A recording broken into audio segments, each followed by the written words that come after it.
La première représentation qu'on a d'une circoncision, c'est un bas-relief égyptien qui daterait, parce qu'on n'est jamais vraiment sûr, qui daterait à peu près de 2400 ans avant Jésus-Christ. Donc, ça fait presque 5000 ans.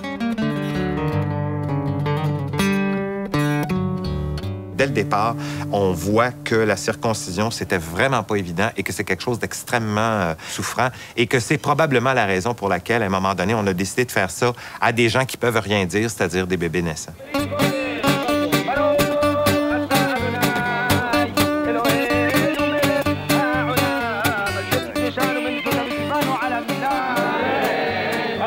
C'est le seul commandement biblique où on ne demande pas à la personne le choix. On ne la met pas face à un choix puisqu'elle n'a que 8 jours. En éliminant le prépuce, l'enfant est dès le 8e jour mis dans le chemin de la maîtrise de la chair, de sa libido.